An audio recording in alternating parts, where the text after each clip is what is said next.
กโปตกะชาดกว่าด้วยคนที่ต้องชิบหายละไตรปิฎกอัตถกถาเอกนิบาตชาดก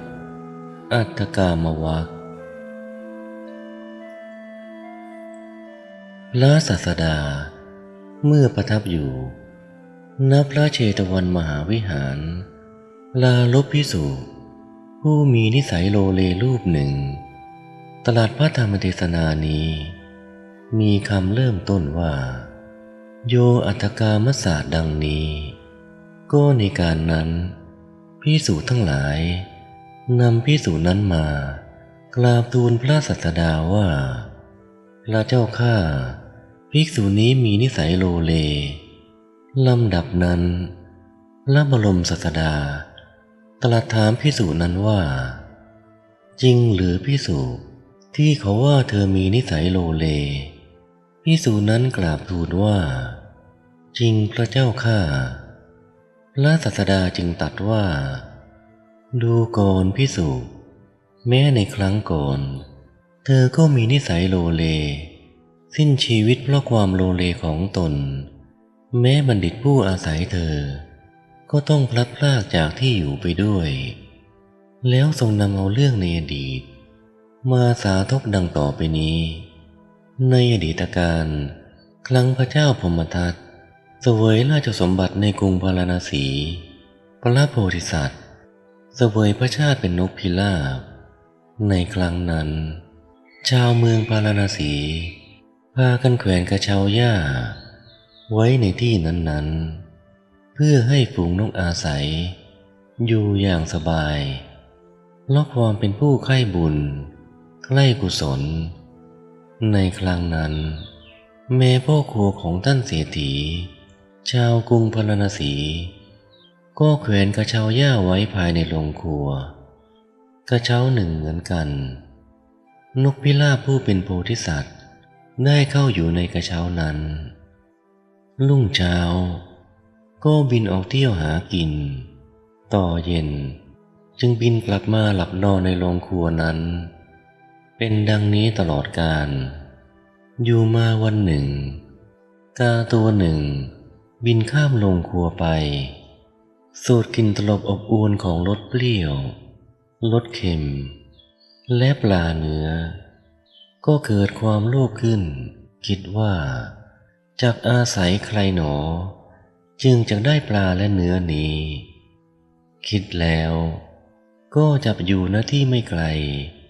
คอยสอดส่องหาลู่ทางพอเย็นก็เห็นนกพระโพธิสัตว์บินมาแล้วเข้าไปสู่ในโรงครัวก็เลยคิดได้ว่าต้องอาศัยนกพิราบนี้จึงจะได้กินเนื้อครั้นรุ่งขึ้นก็บินมาแต่เช้าในเวลาที่พระโพธิสัตว์บินออกไปหากินก็บินตามไปข้างหลังลำดับนั้นพระโพธิสัตว์จึงกล่าวกับกาว่าสหายเพราะเหตุไรท่านจึงเที่ยวบินตามเรากาตอบว่านายข้าพเจ้าชอบใจกิริยาของท่านตั้งแต่บัดนี้ไปข้าพเจ้าขอปฏิบัติท่านพระโพธิสัตว์กล่าวว่าพวกท่านมีอาหารอย่างหนึ่งพวกเรามีอาหารอย่างหนึ่งไม่เหมือนกันการปฏิบัติของพวกท่านกระทำได้ยากกาตอบว่านายเวลาท่านบินไปหากินข้าพเจ้าก็บินไปหากินบินไปกับท่านพระโพธิสัตว์กล่าวว่าดีแล้วขอท่านพึงเป็นผู้ไม่ประมาทอย่างเดียวพระโพธิสัตว์กล่าวสอนกาอย่างนี้แล้วเที่ยวแสวงหาอาหารกินอาหารมีพืชพันธุ์ทินชาติเป็นต้นก็ในเวลาที่พระโพธิสัตว์กำลังหากินกาก็บินไปพบกองขี้วัวจึงคุยแล้วจิกกินตัวหนอนพอเต็มกระเพาะก็มาสู่สำนักพระโพธิสัตว์พลางกล่าวว่านายท่านเที่ยวเกินเวลาการทำตนให้ได้มานามว่า เป็นผู้ตะกาตะกามหาควรไม่ ดังนี้แล้วเข้าไปสู่โรงครัวพร้อมกับพระโพธิสัตว์แล้วหาอาหารกินแล้วก็บินมาในเวลาเย็นพ่อครัวกล่าวว่านกพิราบของเราพาตัวอื่นมาดังนี้แล้วก็แขวนกระเช้าให้กาบ้างตั้งแต่นั้นก็อยู่ด้วยกันเป็น2 ตัวอยู่มาวันหนึ่งคนทั้งหลายนำปลาและเนื้อมาให้ท่านเศรษฐีเป็นจำนวนมากพ่อครัวก็รับมาแขวนไว้ในโรงครัวกาเห็นแล้วก็เกิดความโลภคิดในใจว่ารุ่งนี้เราจะไม่หากินละจะกินปลาและเนื้อนี่แหละแล้วก็นอนแซวอยู่ตลอดทั้งคืนรุ่งเช้าพระโพธิสัตว์จะไปหากินก็เรียกว่ามาเถิดกาผู้เป็นสหายกาตอบว่านายท่านไปเถิดข้าพเจ้ากำลังปวดท้องพระโพธิสัตว์กล่าวว่าสหายเอ๋ยธรรมดาโรคปวดท้องไม่เคยเป็นแก่ผู้กาเลยแต่ไหนแต่ไรมาในยามทั้ง3ตลอดราตรีกาย่อมหิวทุกยามถึงจะกลืนกินไส้ประทีปเข้าไปกาก็จะอิ่มอยู่ชั่วครู่หนึ่งฉลอยท่านจักอยากกินปลาและเนื้อนี้มาเถิดขึ้นชื่อว่าของกินของมนุษย์เป็นของที่พวกท่านไม่ควรกินอย่าทำเช่นนี้เลยไปหากินด้วยกันกับเราเถิดกาตอบว่านายข้าพเจ้าไม่สามารถจะไปได้พระโพธิสัตว์จึงเตือนว่าถ้าเช่นนั้นท่านจะต้องรับสนองกรรมของตนท่านอย่ารู้อำนาจความโลภจงเป็นผู้ไม่ประมาทเถิดดังนี้แล้วก็บินไปหากินพ่อครัวก็ปรุงอาหารต่างๆชนิดด้วยปลาและเนื้อมีประการต่างๆเสร็จแล้วก็เปิดภาชนะไว้หน่อยหนึ่งเพื่อให้ไอระเหยไปให้หมดวางกระชอนไว้บนภาชนะอีกทีหนึ่งแล้วก็ออกไปข้างนอกยืนเช็ดเหงื่ออยู่ขณะนั้นกาก็โผล่ศีรษะขึ้นมาจากกระเช้า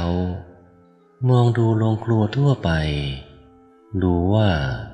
พ่อครัวออกไปข้างนอกจึงคิดว่าบัดนี้ความปรารถนาของเราสมประสงค์แล้วเราอยากจะกินเนื้อจะกินเนื้อชิ้นใหญ่หรือเนื้อชิ้นเล็กดีหนอ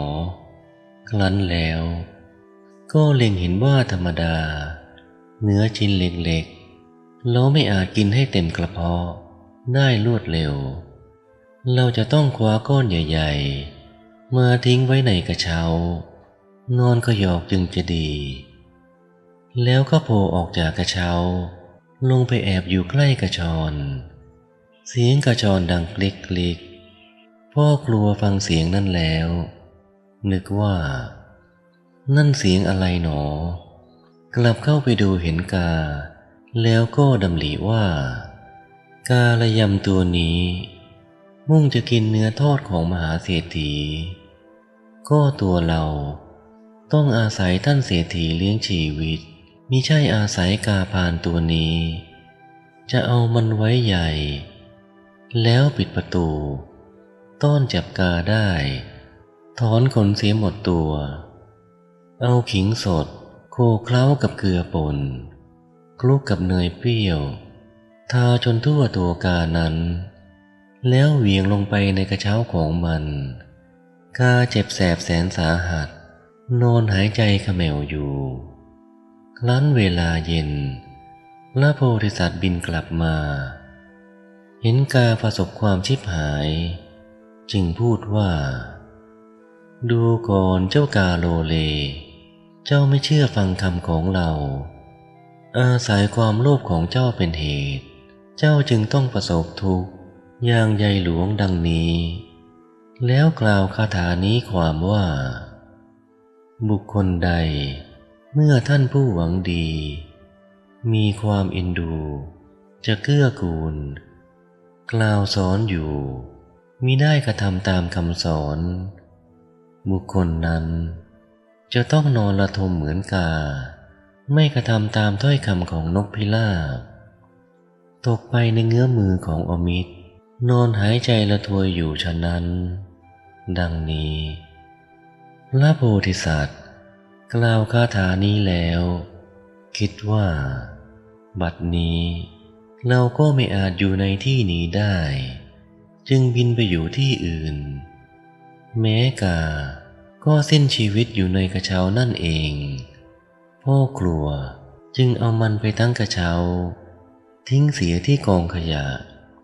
แม้พระบรมศาสดาก็ตรัสย้ำว่า ดูก่อนภิกษุมิใช่แต่ในบัดนี้เท่านั้นที่เธอเป็นคนโลเล แม้ในปางก่อนก็เป็นผู้โลเลเหมือนกัน ก็แลถึงแม้บัณฑิตทั้งหลายอาศัยความโลเลของเธอนั้นก็ต้องปล่อยออกจากที่อยู่ของตนไปด้วยครั้นทรงนำพระธรรมเทศนานี้มาแล้วจึงทรงประกาศอริยสัจในเวลาจบการประกาศอริยสัจภิกษุนั้นบรรลุอนาคามิผลพระบรมศาสดาทรงสืบอนุสนธิประชุมชาดกว่ากาในครั้งนั้นเป็นภิกษุโลเลในครั้งนี้นกพิราบในครั้งนั้นได้มาเป็นเราตถาคตชะนี้แล